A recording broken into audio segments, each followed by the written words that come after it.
नमस्कार मंडळी, मी ललिता. आज आले होते मी इव्हिनिंगला क्लिनिकला आणि आल्यानंतर एवढे सगळे अपॉइंटमेंटसुद्धा नव्हते आणि सॅटरडे होता, तर माहिती होतं की खूप सगळे पेशंट येणार आणि मग गर्दीसुद्धा झाली होती थोड्या वेळानंतर.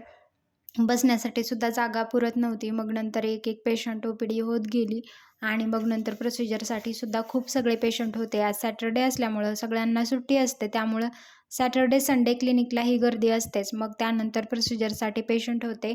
मग मी एका पेशंटचं ब्लड सॅम्पल घेतलं, जी-एफ-सी करायचं होतं. मग ते ब्लड सॅम्पल सेट होण्यासाठी अर्धा तास ठेवलं होतं.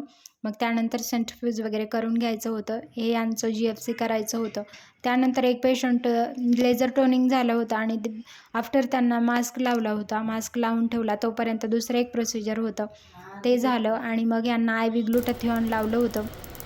मग हे पेशंट होते जे पायावरती त्यांच्या डाग झालेले आहेत, तर हे पिगमेंटेशन घालवण्यासाठी क्यू स्विच लेझर टोनिंग त्यांना करत होते. मग मॅमनी त्यांचं लेझर टोनिंग वगैरे केलं. मग त्यांच्या पायावरती तुम्ही बघू शकता की खूप सगळे काळे असे डाग झालेले आहेत आणि जे इंजेक्शनसुद्धा त्यांना दिलं होतं, पण त्या इंजेक्शननी कमी नाही झाले म्हणून त्यांना लेझर टोनिंग ट्राय केलं होतं.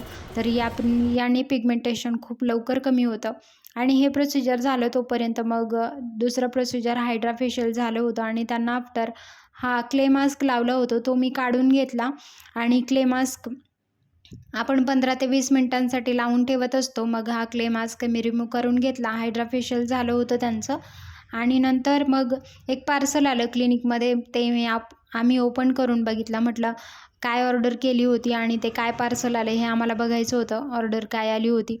तर हे अँटी डॅन्ड्रफ लोशन आले होते. हे अँटी डॅन्ड्रफ लोशन आहेत हे. मग ते पार्सल वगैरे ओपन करून झाल्यानंतर बघता सगळे प्रोसिजर बऱ्यापैकी माझं काम झालं होतं आणि म्हटलं बघूयात अपॉइंटमेंट वगैरे किती झालेत. तोपर्यंत खूप सगळी ओ-पी-डी अर्ध्याच्या वरती झाली होती आणि पेशंटसुद्धा खूप येऊन गेले होते. सॅटरडे त्यामुळे गर्दी होतीच. बघता 21 पेशंट आले होते आणि खूप सगळी ओ-पी-डीसुद्धा झाली. मग आम्ही क्लिनिक बंद केला आणि घरी जायला निघाले. तर अशा प्रकारे आजचा इव्हिनिंगचा दिवस ओ-पी-डी खूप सगळी होती आणि मग आम्ही निघाले घरी. तर व्हिडिओ कसा वाटला? व्हिडिओ आवडल्यास व्हिडिओला लाईक करा आणि माझ्या चॅनलला नक्की सबस्क्राईब करा असेच नवनवीन व्हिडिओ पाहण्यासाठी. चला तर मग बाय.